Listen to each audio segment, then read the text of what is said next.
For Once Upon a Timeline. Welcome, everybody. Let's see who's here. Dark Wolf's Den, Janice Windsor, Ghosty333, Matthew T, Helen Skygazer, Autumn Nichols, Odin Lush. Kind of quiet today. I've had the flu, so I haven't been really hunting for Emmys as much as I usually do because I've been sleeping. And it seems like everybody else has been too. There hasn't been very many comments on the channel. So, all right. So what is that thing on the front? Actually, this is an older ME. I may have even covered it before, but I didn't have a very good image for the front of the thumbnail. So it sounded like a good plan. African snail was brought up by Sam Sneed, commenter on the channel. Supposedly, the story of these is that they're popular in the pet trade, and they've gotten all over the planet because of their use in the pet trade in aquariums, and so they're considered an invasive pest.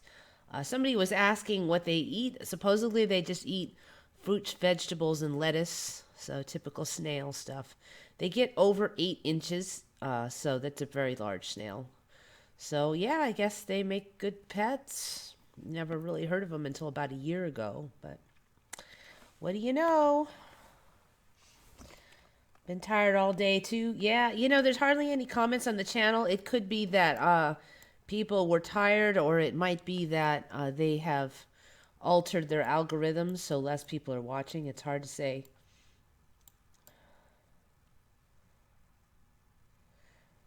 Looks like one of those tire-eating snails from Miami. Tire-eating snails. Moon was massive when I seen it. It used to be that it would have a halo around it if there was clouds, but I've noticed that it really had quite a bit of halo without any apparent clouds recently, too, about 2 days ago. So it's getting very bright.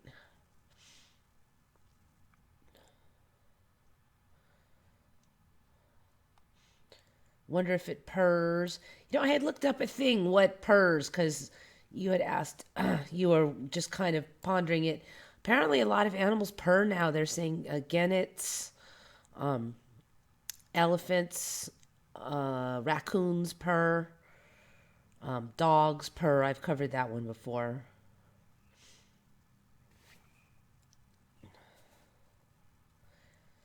Tire eating. I'm going to have to see what this tire eating snails thing. I don't know if that's a joke. Miami. Oh, yeah, that's that one that eats the stucco. I don't remember it eating the tires. Okay. Footlong, sex-crazed snails that pierce tires and devour houses. I don't remember the part about them piercing the tires. That's interesting. I remember the part about them eating stucco. Dang, man. So you've got a 12-inch long tire-eating snail in Miami. All right, so these are the African land snails.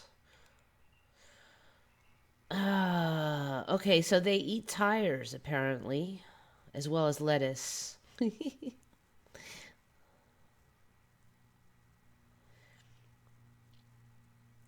Stowaways on ships.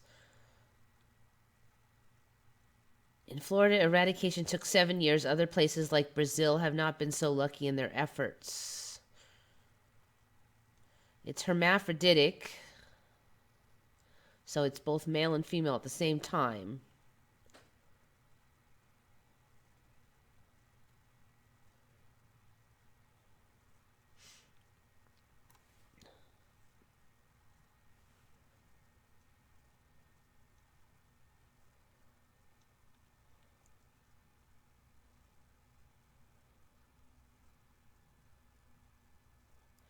All right, so after Florida thought that it got rid of them, it was overrun again, reintroduced here in 2011.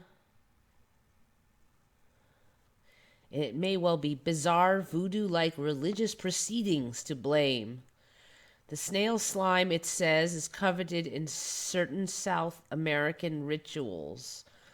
The practitioners may have released the giant snails into the Miami area backyards, hoping they'd breed freely. This gets weirder and weirder.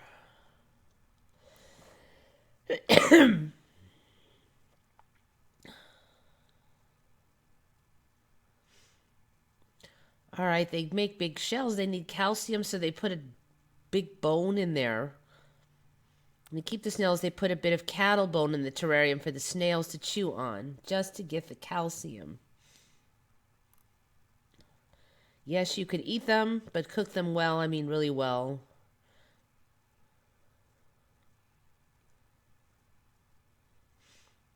Carries deadly rat lungworm. As its name suggests, the parasite attacks rats. Snails that they eat the waste are infected. In humans, the larvae attack the brain, leading to meningitis and often a pretty horrible death. This has been documented as a particular problem in China, where people may not be cooking giant snails sufficiently.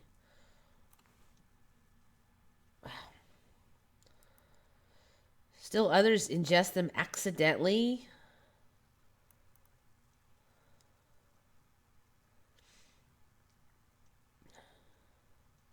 You could accidentally eat a crunchy little snail in your salad, supposedly, is the story now. Okay, so, man, just weird.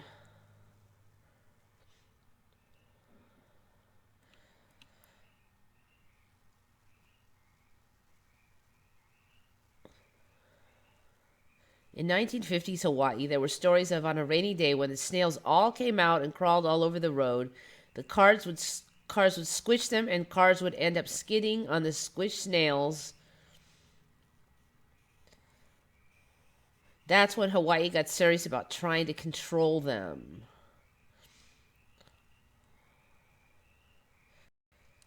Ugh, okay, whatever. Anyway, just weird. No, I've never even heard of this problem. Okay. Tires, huh? I'm just going to look that up.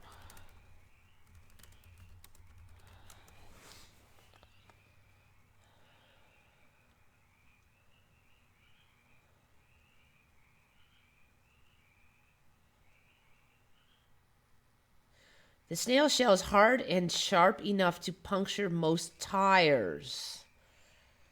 Wow. Okay, so that's how it's killing the tires, by puncture. That's really a sharp. That's really sharp. That's really sharp. Wow. Okay. Ugh. I mean, the only thing I know of that does tires is usually either cactus thorns or nails. So yeah. Wow. Okay. All right. Looking through a European map the other day, I think it was yesterday, I saw this. European Russia. European Russia versus ordinary Russia, I guess. I have never heard of European Russia. Also, what's this Moldova thing here? Let's see, what else did I come up with? Oh, yeah. Sea of Azov. Right here next to the Black Sea. I don't know if that was just really puny before. It might have been, but I don't remember a giant sea there on top of Black Sea. That one's new for me. And maybe it was a little bitty one before, but I don't remember a country called Moldova either. Let's see, what else did I find? Inside Italy, there's a little tiny city called San Marino, which is also weird. Marino. It's its own little country, apparently. This is San Marino. It's the country of San Marino. I accidentally called it a city, but it's a country. So Italy has a little country inside it. There just seems to be a real trend for this now. I was just talking about this last week, so this is another one. The Republic of San Marino.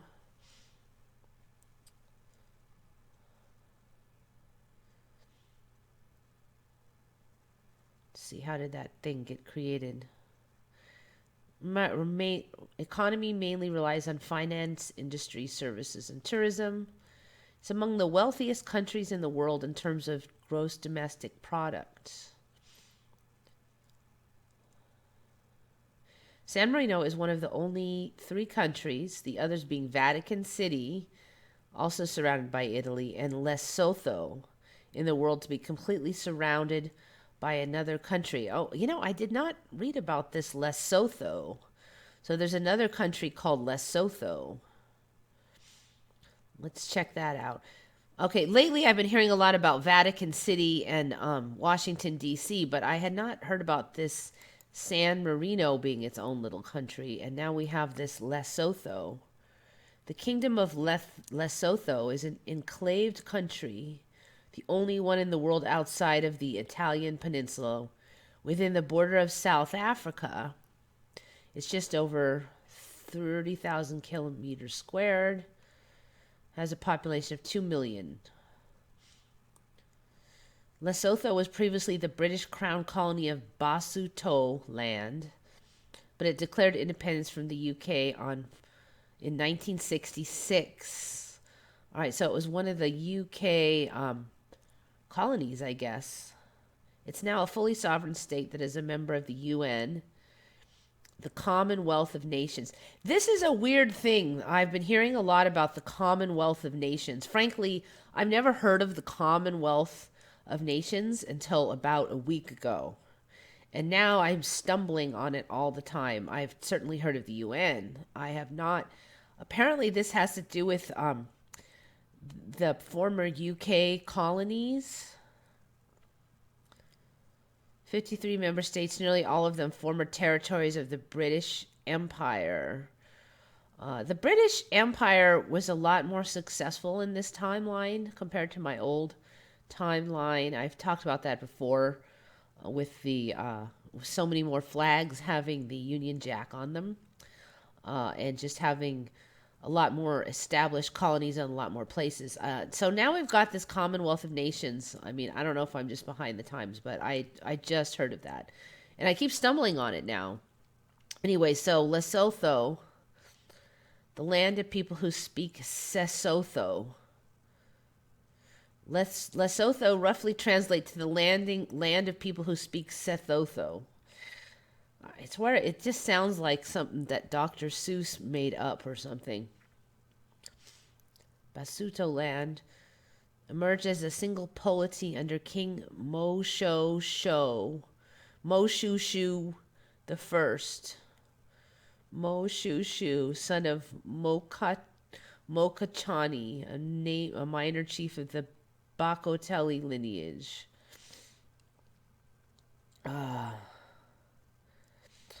I don't know what to say. Never heard of it. That's all. I can't say too much more. All right. So we have that San Marino, and then we have this Lesotho. We have Vatican City and Washington, D.C. So let's just see what else shows up, I guess.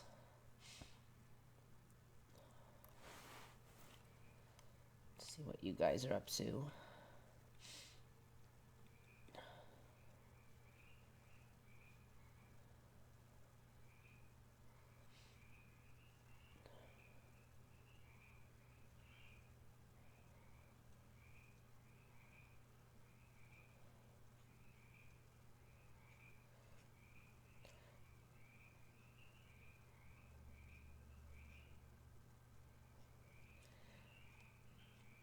Dang, this thing hasn't been refreshing.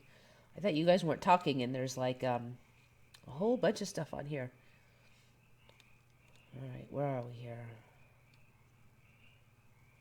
I've seen them snails before. They are massive. Been tired all week with a huge tired wave. Yeah, I don't know. I don't know what the heck. I've been getting sick a lot the last 2 years, and I used to brag how I never get sick. So that's what I get for that, I guess.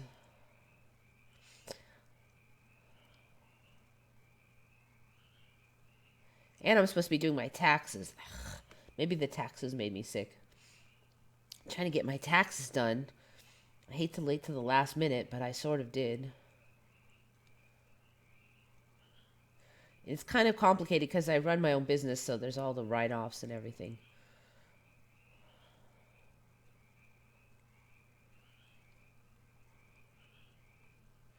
Almost as bad as the slimy eels. I don't think they're anywhere near as bad as the slimy eels. I'm hearing birds chirping in the background. Oh, it's frogs. Yeah, we have a lot of frogs lately. I think I mentioned before that was one of the MEs for me.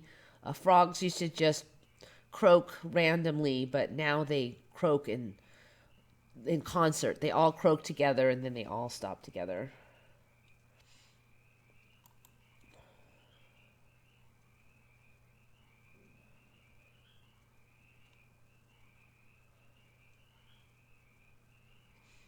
European Russia. Oh, yeah, I got to get back to European Russia. San Marino used to be an island. Yeah, it does. It vaguely sounds familiar, the actual word. I've just never heard of it being its own country, a little tiny country like that. That's what's weird about it. When we go through the countries, there were no little tiny ones when I was in school, and we had to memorize every country. That was one of the classes. Every single country. We go, bit by bit through the world, but, every state in the US, every country in Europe, we had to do all of those. There were no little super tiny ones like that.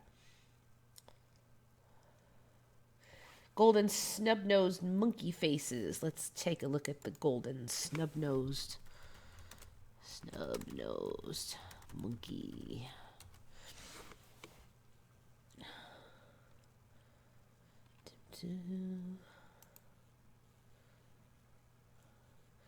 Yeah, it looks like it.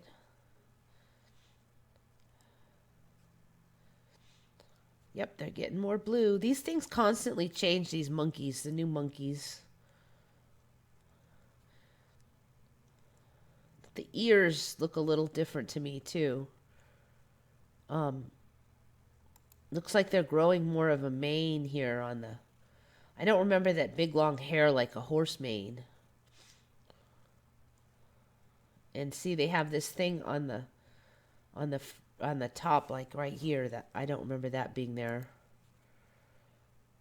There's all kinds of ridiculous monkeys. Monkeys are one of the ones that, like this one, first it was just fur, but now they have that actual flabby region on their neck. That's how it goes, bit by bit.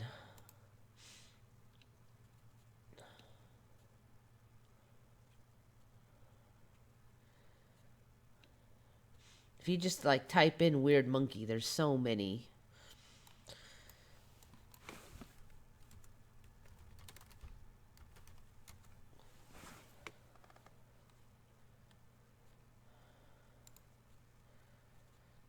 I don't think I remember that one. There's probably some new ones.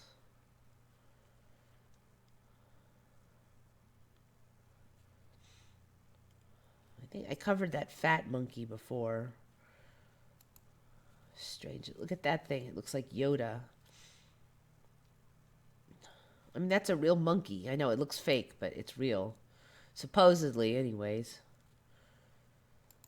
I don't remember this one. This one I think is new.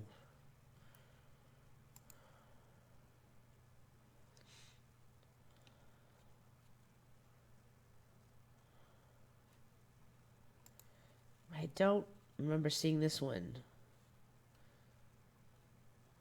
I don't know if they're saying there's something wrong with it, but I don't remember seeing that.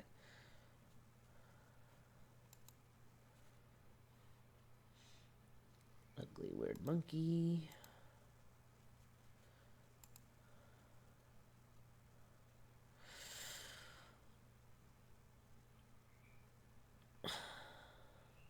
I don't think I've seen this one either.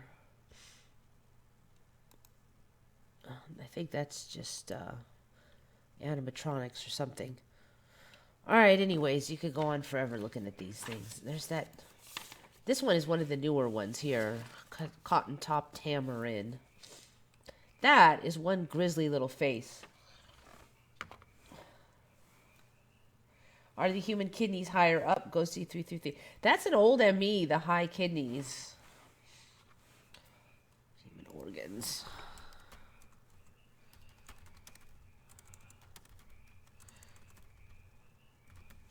Let's see what's going on here. Dunk.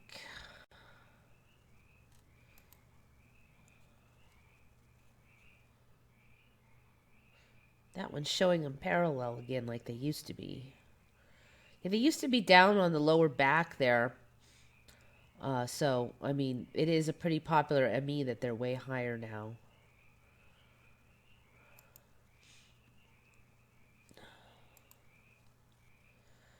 Liver is giant. Look at that. Liver's, I think it's grown a tad more. It's almost all the way across now.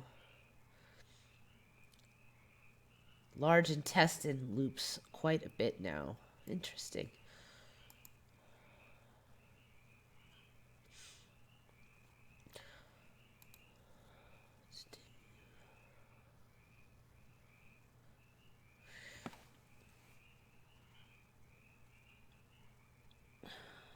I don't notice any huge differences from last time I looked, though.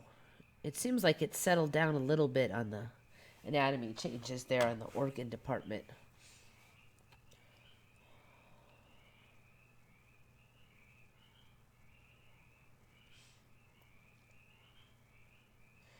Flowers are looking like monkeys, and monkeys are looking like flowers. Yep. Like a femur. You know, the end parts where the bones attach, to me, are changing quite a bit.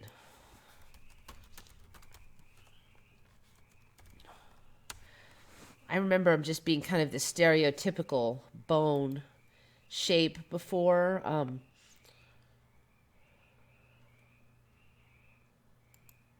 This loop thing looks, this little hook here to me has grown quite a bit since last time I've looked on the femur. All the bones are constantly shifting slightly. I have a lot of animal bones. I drill holes in them and sell them. And some of the locations where I drilled the holes, now it's very hard to drill the hole because the bone has changed shape and there's not really a good spot to drill the hole.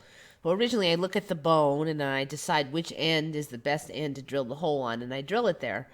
But now some of those aren't, it's not the best end to drill the hole anymore. So I don't know if I should, switch it up and then redo the photos or what, but you never know because it keeps shifting and I may regret it if I shift it and then it goes back.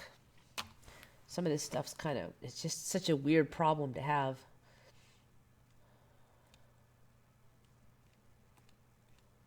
All right, so that's Lesotho. Okay, so European Russia. That one throw me for a loop. European Russia wiki. All right, so apparently the storyline is Europe has long been known to go all the way to the Ural Mountains in Russia. European Russia is the western part of Russian Federation. Now, way back, Federation is a word I just heard about maybe 3-4 years ago. Russian Federation. That's an alien word to me. All right, the western part of Russian Federation, which is part of Eastern Europe. So, they basically are saying that half of Russia is Europe. That's not how we used to split them. Russia was Russia and Europe was Europe. But apparently in this timeline, half of Russia is considered in Europe. European Russia has about 77% of Russian population. The boundaries between continents are almost exclusively determined by geography, with one exception being the eastern boundary of Europe is generally considered by convention to run along the Ural Mountains, the Ural River, the Caucasus Mountain, the Caucasus Mountains, and the Turkish Straits. The southern part of European Russia has some small areas that lie geographically south of the Caucasus Mountain range, and therefore geographically in Asia. This territory includes the city of Sochi. All right, so basically they're saying that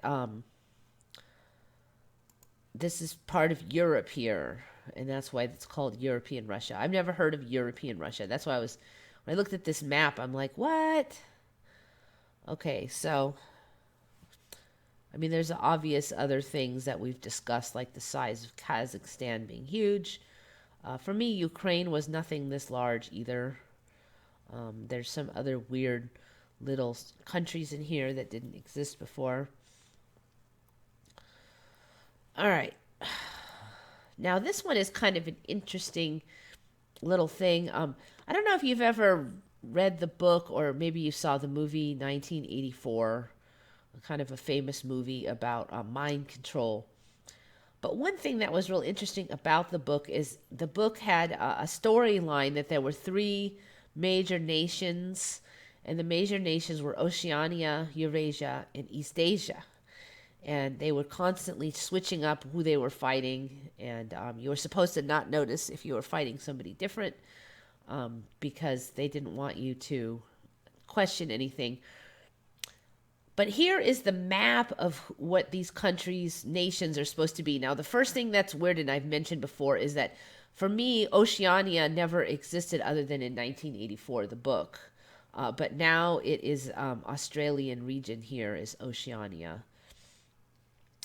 In the real life. So, but here's the other thing that's weird is look at the layout of these countries, nations. Okay, they're all split up. I mean, the green is one, and then the green is East Asia, and then the Eurasia is this orange one, and then Oceania is this pinkish one. Now, these countries, these nations would actually make a lot more sense on my old map, because in my old map, Africa was more under here. And if you imagine Africa more under here, and this area kind of squished together more, then this whole region and this would be under here. So it would be one cohesive structure. Then imagine Australia way far away. What's weird here is like you've got the UK as part of Oceania, even though it's right on the edge of Eurasia. Now, in a real situation where you were trying to defend an island right on the enemy's territory, it'd be very hard to do that.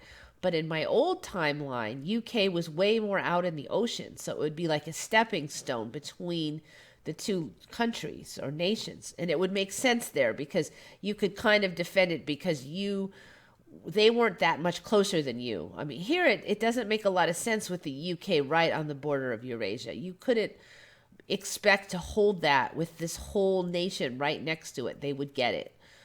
Same with Australia. It made more sense in the old timeline with Australia way down here. Now we've got Australia right in this disputed area and really close to East Asia. I think they would just get a hold of it. They wouldn't be able to keep it as Oceania way out here. So, I mean, if you were writing a book, would you split up your nations like this? It does not make sense. I'm just going to draw a line through the middle and call that East Asia. And, I mean, this is a completely illogical looking setup for nations here. It just does not make any sense. But imagine this country down here, Australia way down there, then this pink and this pink would be very close to each other. This white and this white would be very close. Make a lot more sense. So basically, I think that when the geology shifted, then the logic behind these original nations that were fabricated for this book now don't make much sense. Africa's just going to smush into Europe. Yeah, and it has been. For me, I remember kind of a Russia, Europe here, and then Africa underneath, and it's just been squashing in.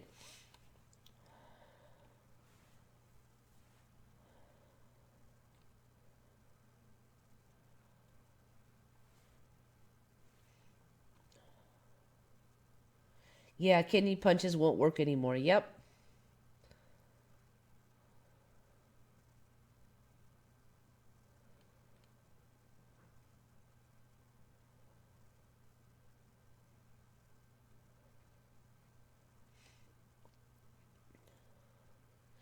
The Mediterranean Sea keeps shrinking.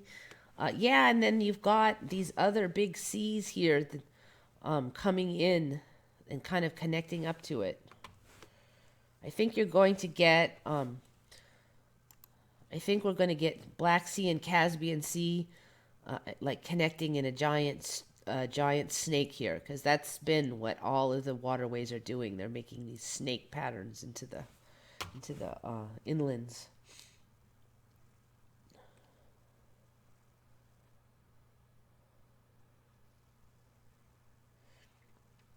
Yep, IAW 94. Yes, the UK was way out in the ocean. Yes, and it was a lot smaller compared to Europe. But Europe looks a lot smaller, so it may be that the UK is the same and Europe shrunk. I'm not sure. I mean, Europe used to be much bigger. Much bigger.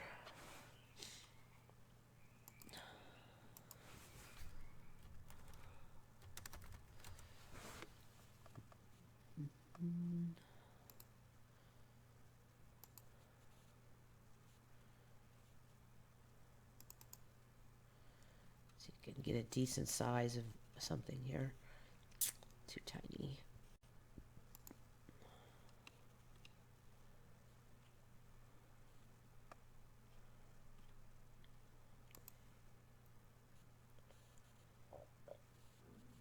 Computer running a little slow.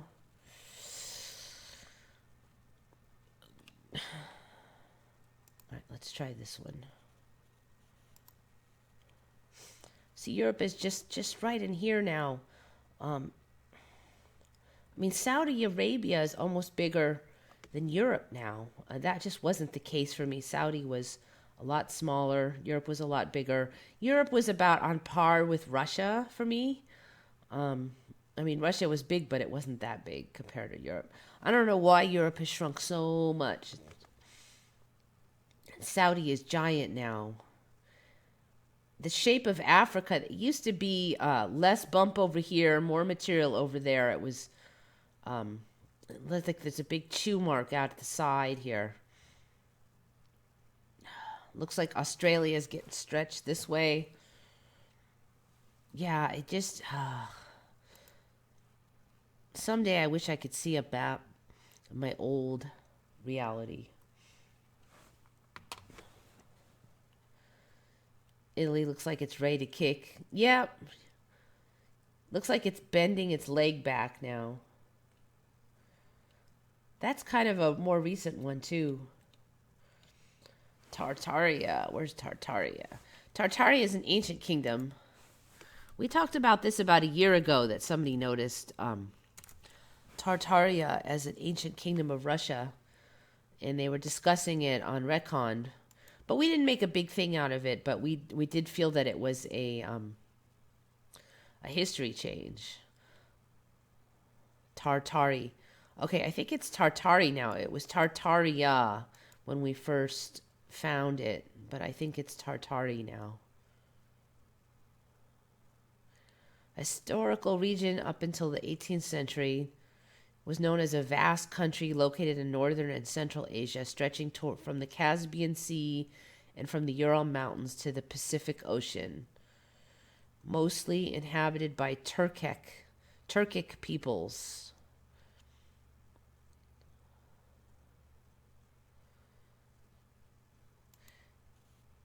Map of independent Tartari in yellow. I guess that's here.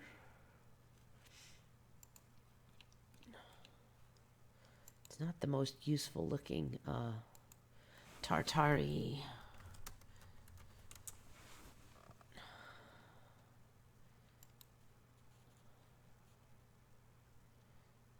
All right, this one, it's Tartaria again.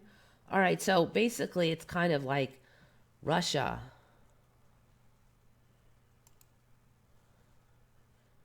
Russia before Russia was Tartari, it looks like.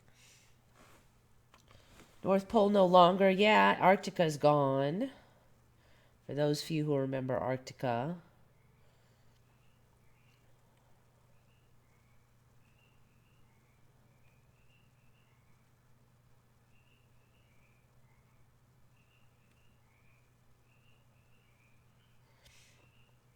Diameter of Earth.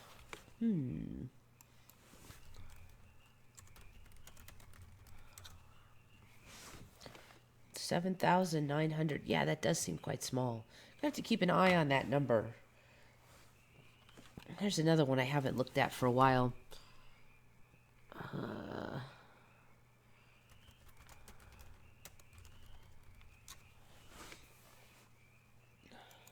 Still 7.7. It was just under 7.7 for quite some time. Let's see what we're at. 7.6. Yeah, it never gets past about 7.6.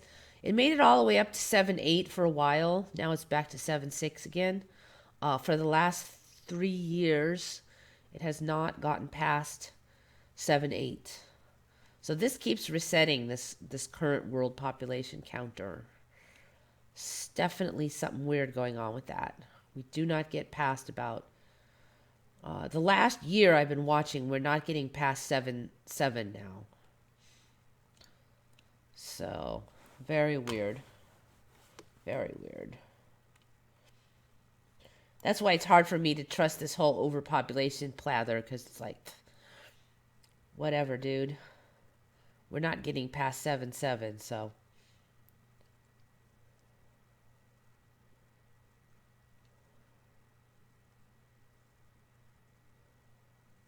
Does anyone remember New Zealand being one island instead of two separate ones? I think that you come from my timeline because, yes, it was one island. I actually did my country report on Australia, and I had a lot of stuff on New Zealand in there, and I even drew the whole map out. This was before we had computers, so that was quite some time ago. But yeah, it was one island. One island. Shape-shifting frog. Yeah, the shape-shifting frog, I'm going to get to that one. In that scenario, the oceans get sucked into the crust, which explains the draining lakes and so forth. I don't know, the lakes just seem to be getting bigger, though.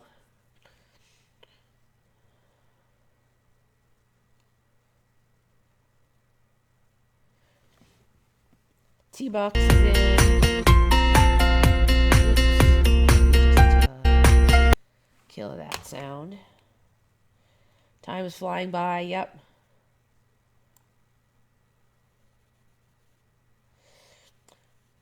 Chariot of Faith remembers two islands for New Zealand. Nope. One island for me for sure. Different timelines. The snail is so big I thought it was a bunny. Yeah, well, they are pets. A lot of people have them as pets.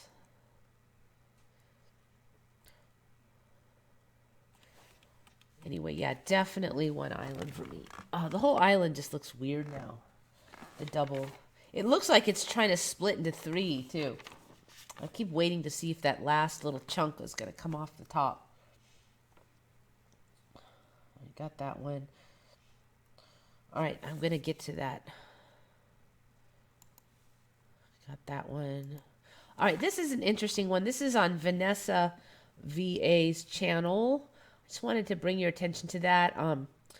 We don't hear a lot about the Muslim side of it, but apparently one of the Sufi clerics, and Sufism is kind of the mystic school for the Muslim communities, and he's based out of LA, so that's probably how he was exposed to all this. But she has him on there.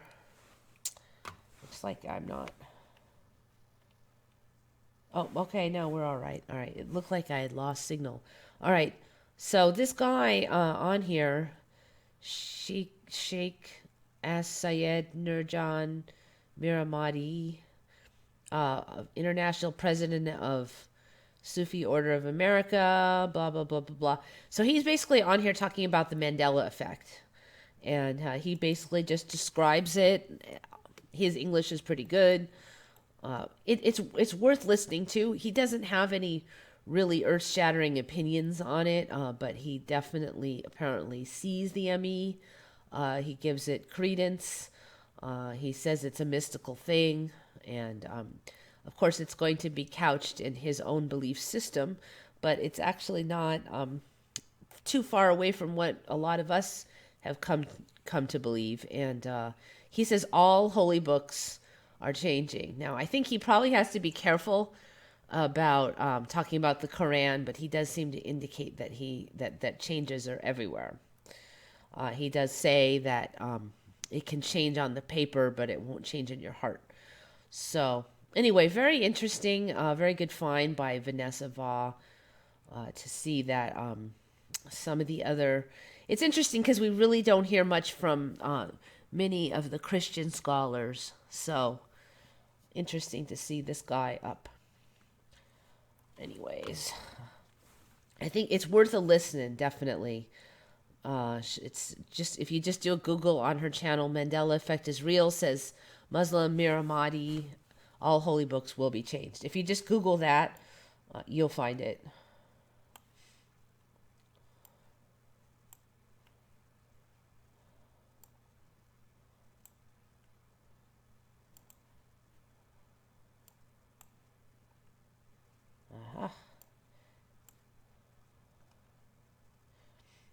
Spotted couscous. Yeah, I've covered that one before, those weird couscous things.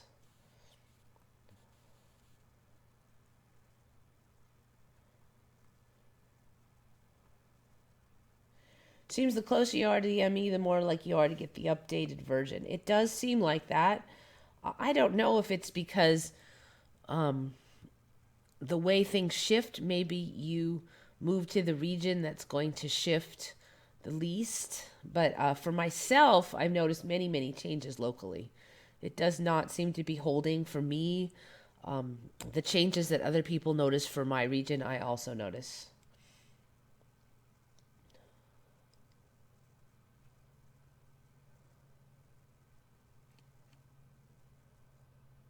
Costa Rica was an island. Yeah, my friend who was in the Coast Guard remembers Costa Rica as an island. He doesn't know it's not anymore. My grandmother would always talk about going there, and now she doesn't talk about it anymore. Yep.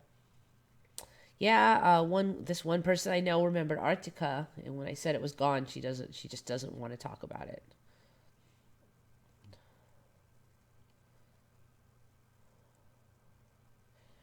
Been wondering why the pastors aren't saying anything. I think people are just afraid to step out of, to not be a follower, basically. I mean, they're trained to follow what was before, and there's very few that are willing to step away. Sufism is more of a mystic school, and so the weird mystical stuff is a little bit more their bailiwick, and maybe he feels a little more comfortable about that. I don't know, but yeah, I don't know of any pastors that are talking about the ME. I haven't seen much on. I think there was like one, and he wasn't a really well-known one.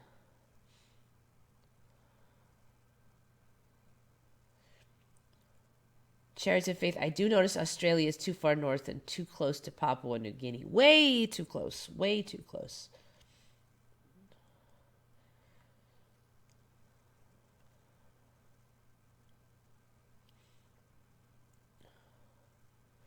See, the thing with the Bible is we have, our country has different religions and believers in the Bible and non-believers in the Bible. So it's very easy and safe for one of us to come out and say, the Bible's changed, or I don't believe in the Bible, or any of those things are very safe in this country. But for the Muslim countries, you can't say anything about the Quran that might be considered in the wrong way. So they have to be careful about saying what they say. And I noticed even this guy he is a little bit careful with his words.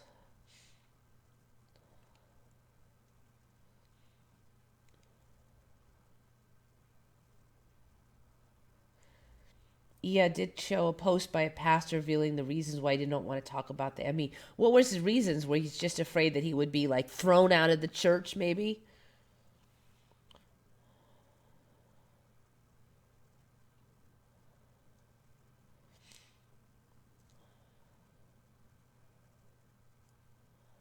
Gulf of Mexico is really getting shut off by Cuba. only 200 miles of waterway to get in. Yep. Oh, yeah. That's what we're seeing is the closed-in waterways. It's everywhere. Waterways are sneaking into the continents, and they're becoming protected. Like you look at Japan coming in close, spreading out, and there's all this protected seas in there before that never were there before. New affected seem more afraid. I was afraid. I was just freaked out. When I first learned of the ME and I was watching, and there was a lot of changes in Canada, and it just looked like Canada was being shredded. And at the rate it was going, I really just thought, in a couple months, Canada is going to be shredded, and then the United States would be shredded. And but then it kind of stopped changing there, and it went and changed somewhere else. But, I didn't know what was going to happen. I'm like, we're going to be an island or something.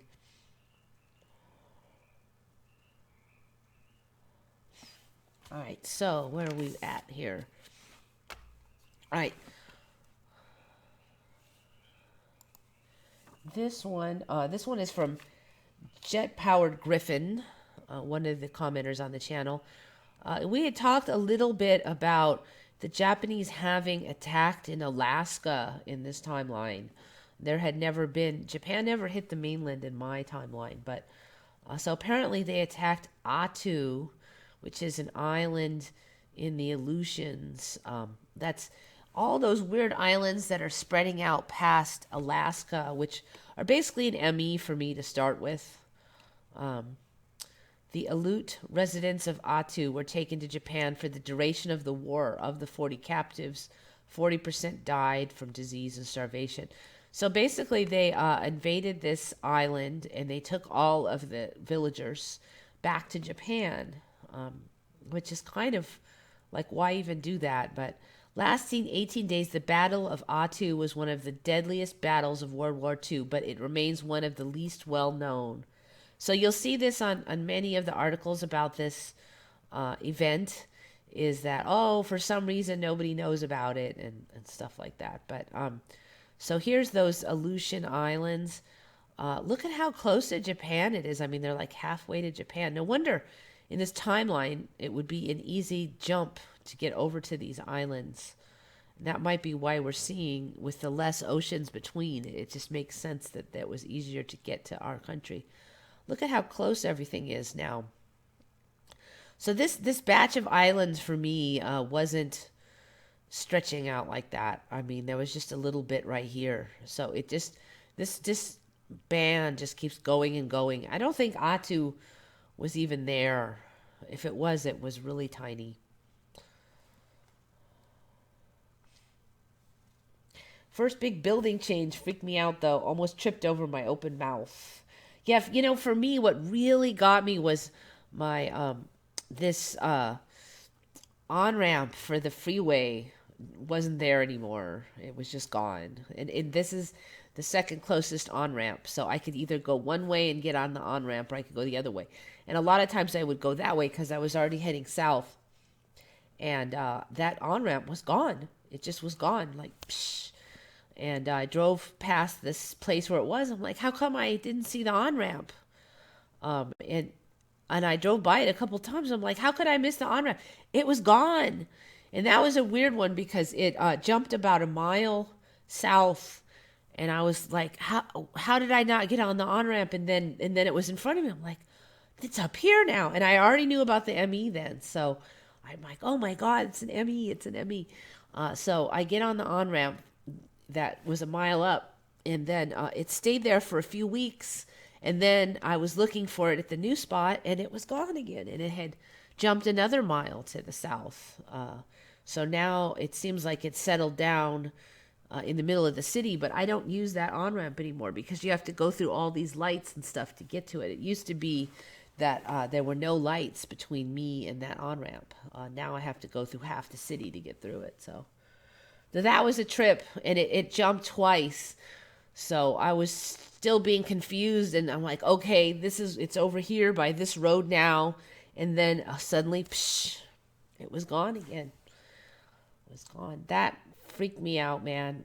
And there's a couple times when I almost said something weird to people like, oh, well, now that that on-ramp's gone, I'll go this other route, you know. Trying to navigate road changes is maddening. Yep. I mean, I'm not like the world's best at directions. So what I usually do is I'll get on a road and I'm like, okay, you just travel on this road all the way until you see such and such, and then you make a left.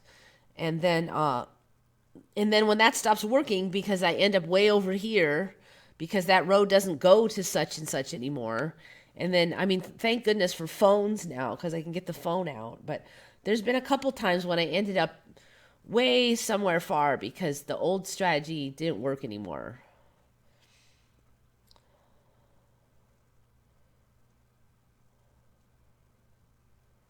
Do you remember Hitler having a wife? No. He had a wife? No, that was one of the creepy things about him. Really? Did he have a wife now?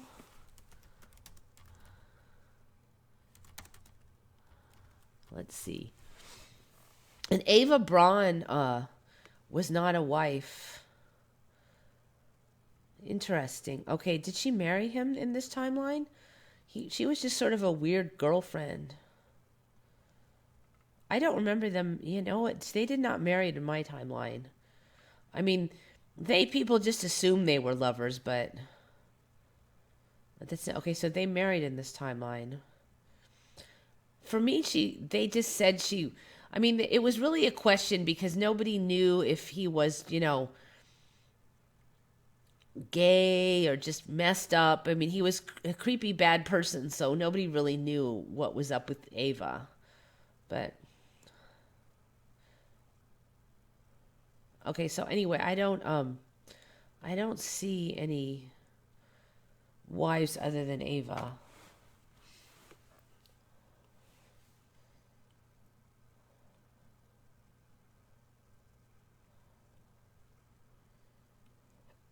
That's interesting. They married in this timeline, though.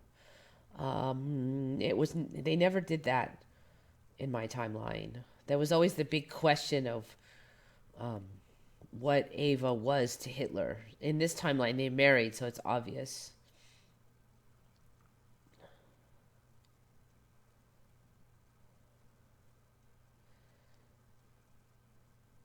I think, wait, you know what we're seeing is another thing, too. All right, look at Jasmine.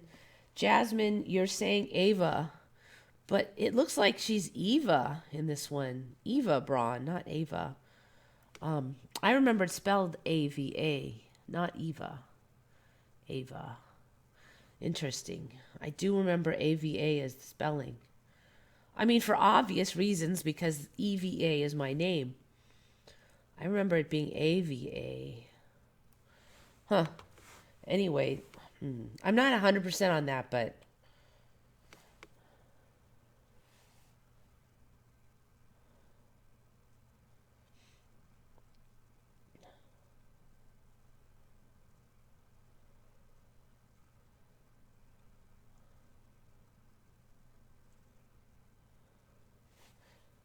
I wish my husband was still alive. He knew everything about Hitler. He would believe me. You know, some people, it's just too hard. It's not a matter of them believing you. It's a matter of them being able to tolerate this information to start with. Women are so masculine on this planet that maybe Ava Braun was the brains. Yeah, I don't know. I see all the time now images of women. I'm like, they don't even look like women. I don't think I look like a woman like I used to.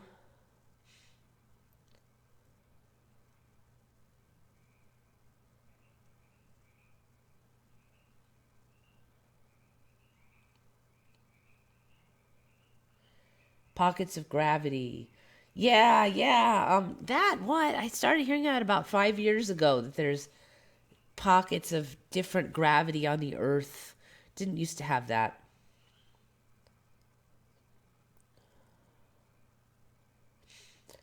I'm starting to wonder if they don't process some of their testosterone rather than their bodies properly converting it to estrogen.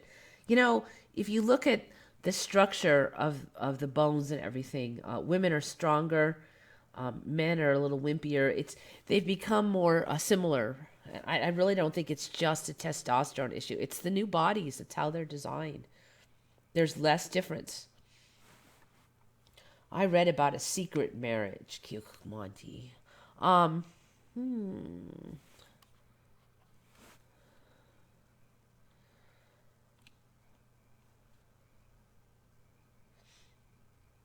For less than 40 hours was his wife. For me, they just, there were rumors, but no concrete evidence of anything in particular.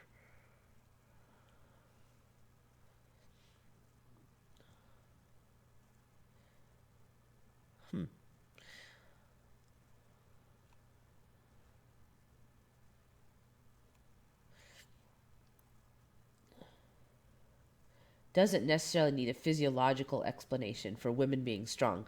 I agree with you. I mean, mentally, but there's a number of issues. Just the sheer muscle factor. I definitely see a huge difference in women's ability to put on muscle now.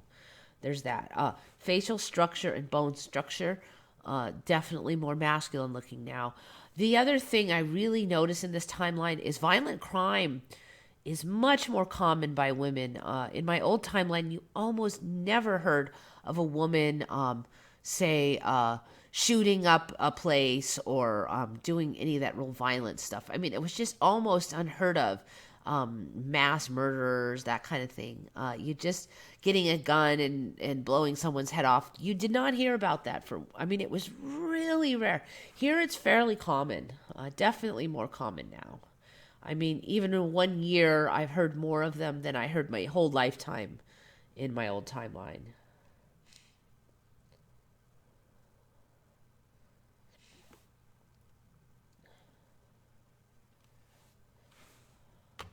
All right, so let's see what we got here. All right, I think I've got all that. Oof.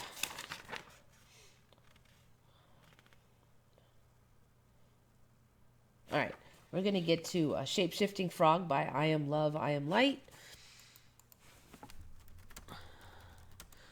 So this frog, actually, it's like, originally for me, octopus could change color, but they couldn't change their actual shape of their skin. And now they can by quite a bit. And their color change is much more skilled than it was before.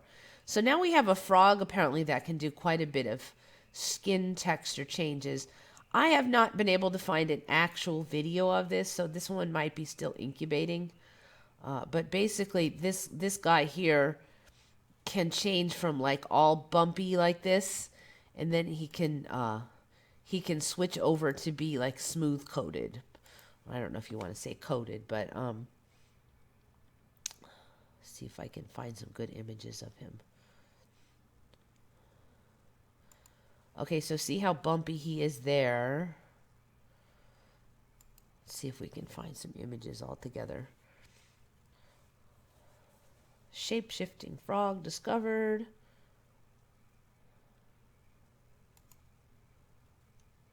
World's smallest images. I think this one is still incubating because I was not able to find any video or hardly any decent images of this guy. But suffice it to say, he can change the outer skin texture quite a bit. See if this one helps any.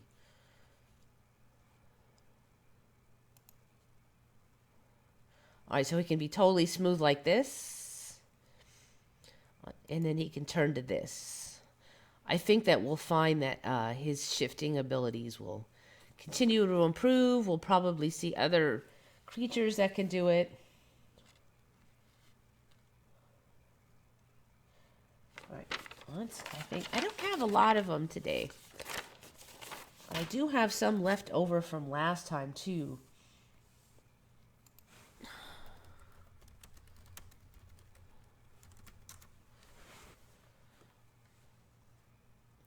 All right, so more weird nature things. Okay. Excuse me.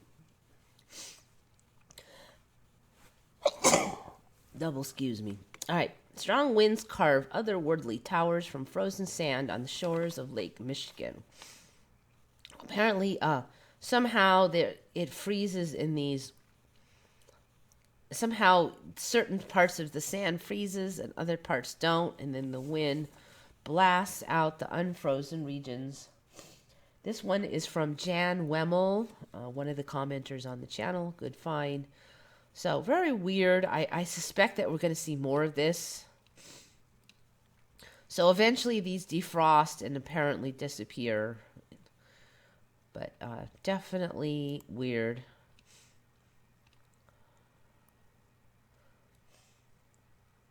All right. Now this one. This one is from Bob Bobertson.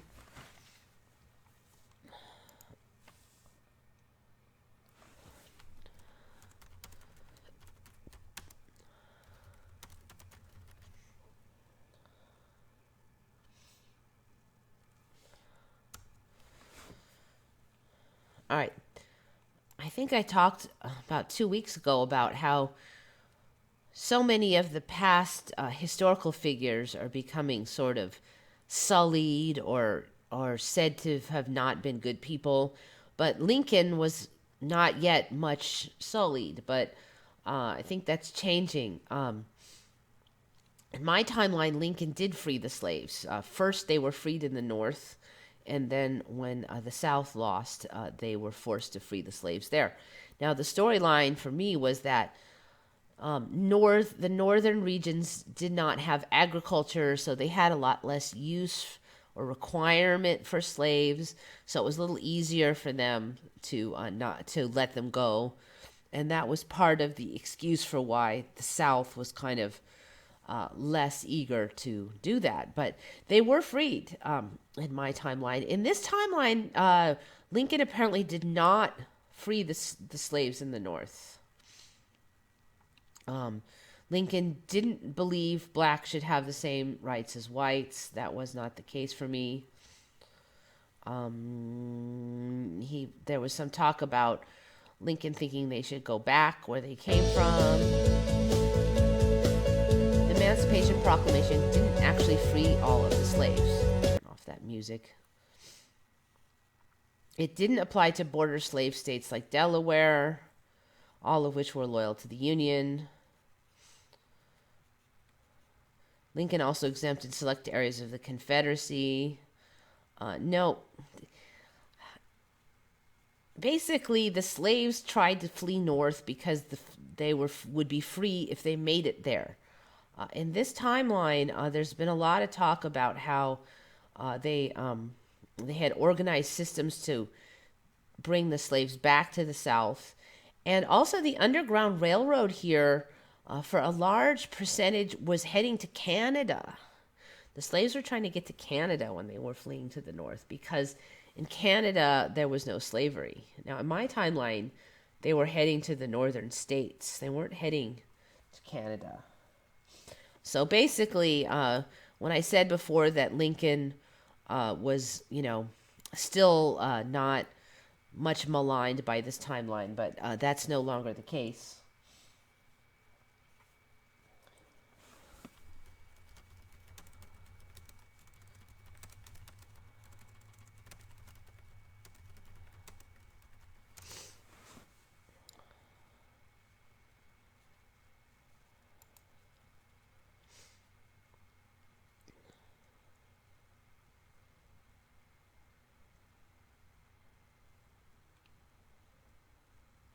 All right, so there's much talk about this passage of the Fugitive Slave Act of 1850. I do not recall this. I can't swear to it, but I don't recall this act.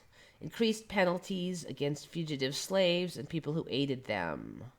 Because of this, fugitive slaves tried to leave the United States altogether, traveling to Canada or Mexico during the time slavery was legal in the United States. All right, so no, they just were trying to get to the north. They weren't going to Canada and Mexico. Then there's talk about Spanish Florida. Prior to the establishment of the United States and extending until Florida became a territory of the United States, The destination of many fugitive slaves was Spanish Florida. No. That wasn't there. Anyway, so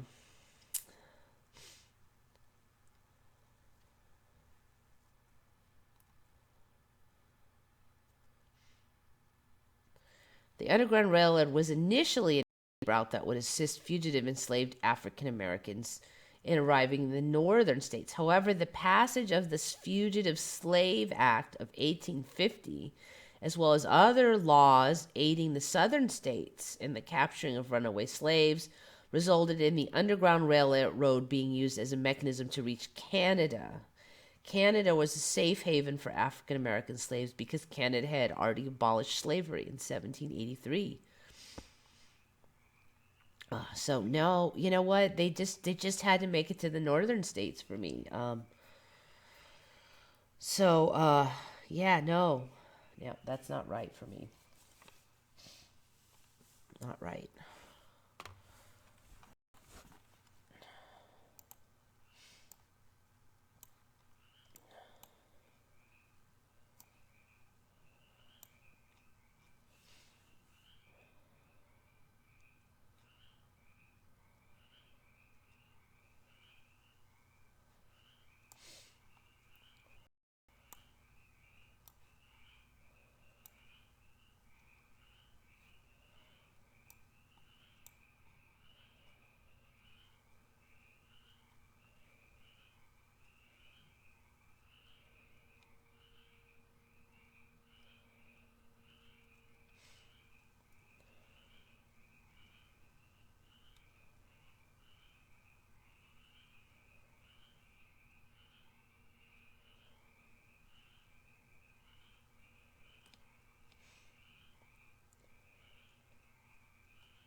Have you heard anything about plants that look like other plants?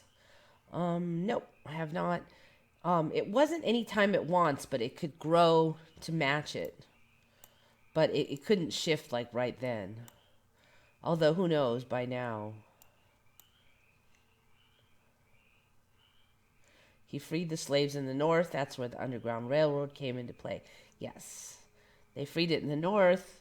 The teachers would say it was because the South needed slaves more because of the plantations. And that's why they were trying to get to the north. Now, they would try to catch fugitive slaves, but generally speaking, once they got deep into the north, they were pretty hard to catch because the northerners weren't helping them. So apparently now in this timeline, the northerners made this Fugitive Slave Act. Yep. Yeah, definitely more negative.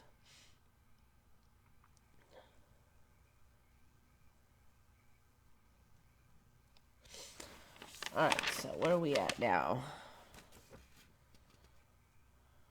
Oh, just another weird. There's so many weird fish. I mean, I guess they could have just. I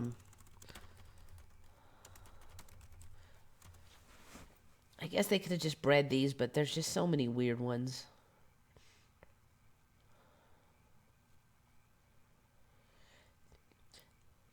In my old timeline, it just had the bulbous packs under the eyes for these weird fish, but now their actual eyeball is all weird in this one.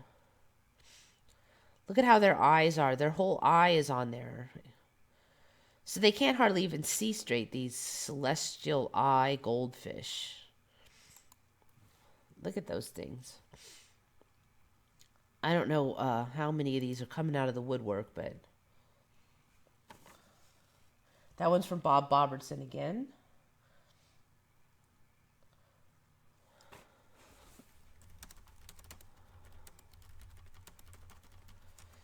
Everything in its uncle can change color in this timeline.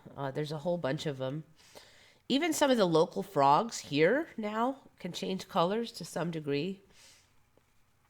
It used to just be octopus that could do that. That was their claim to fame. Several kinds of frogs can change colors. Various factors can cause this: temperature, brightness, emotions, camouflage. So they have something called chromatophores in their cells that change colors. So they're talking about all these different frogs that can do it now. In my timeline, no frogs could do that.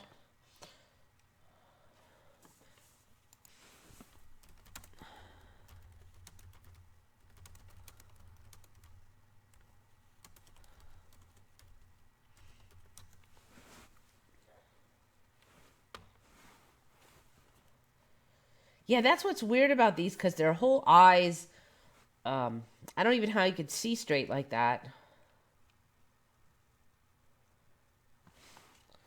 It's not just a, it's not just, let's see if we can get past that. It's not just it's not just for looks when your whole eye is mutated like that. All right, fennec foxes, these things are an Mandela effect for me. I know they are in some of you guys' timelines. I did not have pet foxes, and these are, I swear their ears get longer and longer and longer. This is the first I've seen of this. Apparently they do bark. Let's put the sound back on.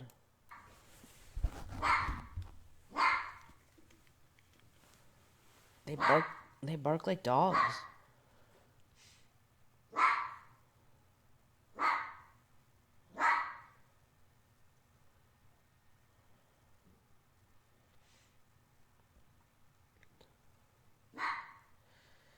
There you go. Fennec foxes bark like dogs. I don't think I could get one of those. They're real cute, but man, they're little spazzy, noisy things. But the ears, oh my gosh, the ears. I swear their ears just get longer every month. Anyway, so that I think is it I have for today. It's a very short one.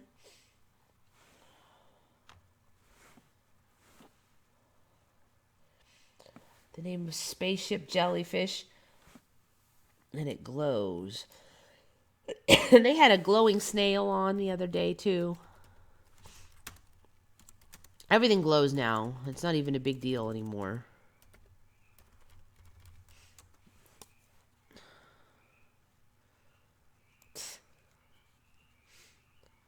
Look at that. It totally looks fake. Look at that thing. That doesn't even look real. The Attu jellyfish. Look at that thing. 6 inches. So it's not huge yet.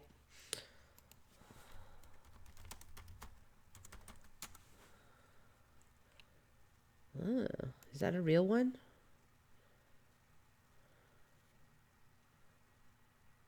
Backlit. I'm not sure if that one's real.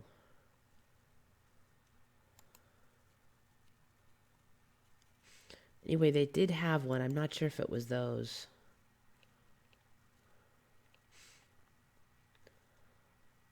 The infamous glowing mega snails. That must be some kind of joke thing. You can't hardly tell anymore what's joke and what's not.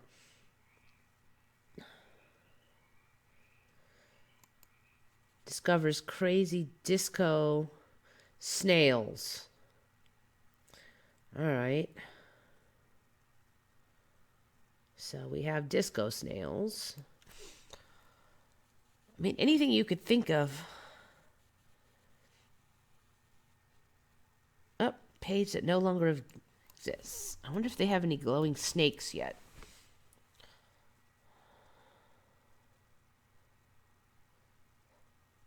Sandra, blacklight. Nope, that's cheating.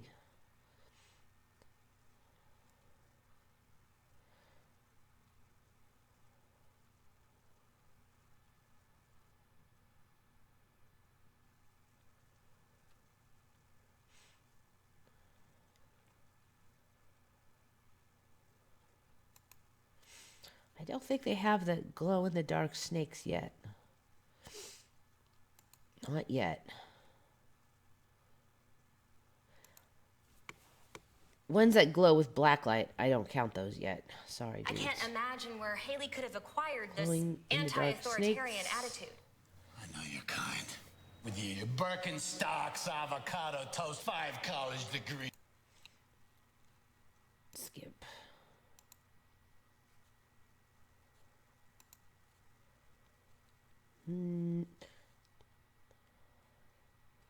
I think they're just going to talk about color morphs that glow with a black light. Yep. See, he's hitting the black light. All right, not yet. It'll come, I think, but we're not there yet.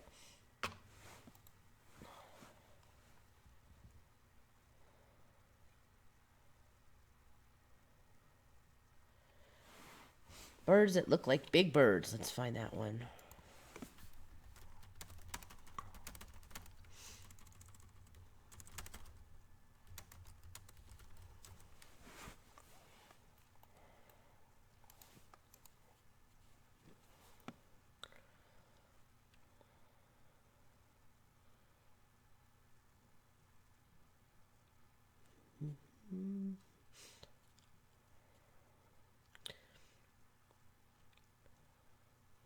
I'm actually not sure which one those are. I mean, there's these shoebill things. Those are older ME.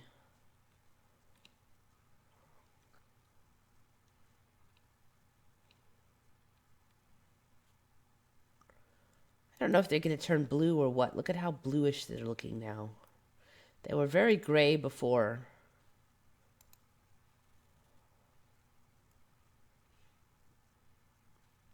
But some of them are looking very blue. Should be interesting to see if they turn. All right, yeah, I'm not sure which one it is that looks like a big bird.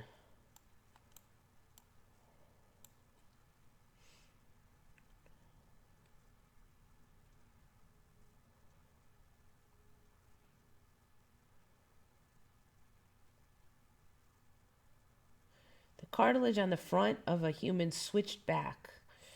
Are you talking about that part on the chest region?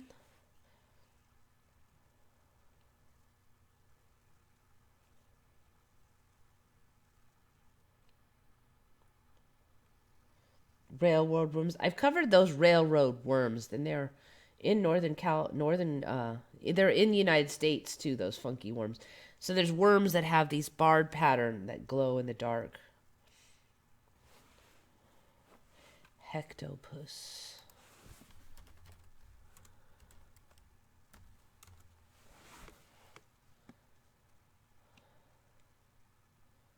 Nope, don't seeing it. Not seeing that one.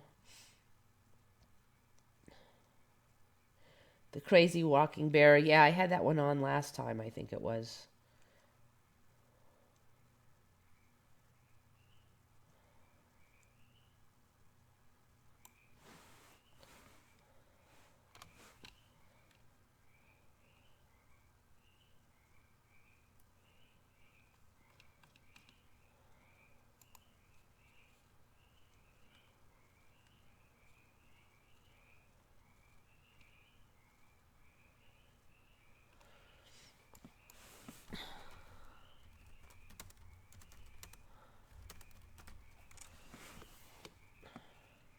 Do all octopus have 8 arms?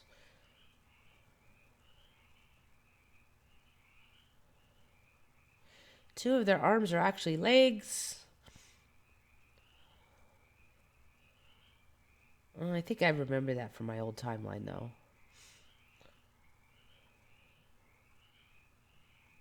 All right, there's a 7-arm octopus.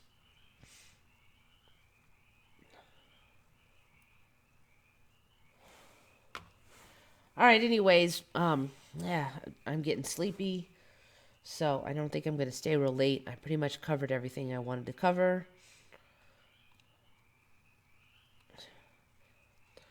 So I think I'm taking off early today. Get some sleep, try to recover. Hope everybody else is feeling better. Sometimes you get these lulls and then there'll be a million Emmys after that. So, Tyrannosaurus Rex with feathers. That's been incubating for a while, that whole feathers on the dinos thing.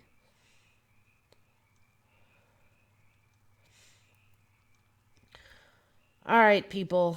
I'm going to take off early today, but thank you all for coming. I really appreciate it. I'm going to have a slow day today. And keep those Emmys coming and keep your eyes open out there. And thank you, everybody. This is Eva signing off for Once Upon a Timeline.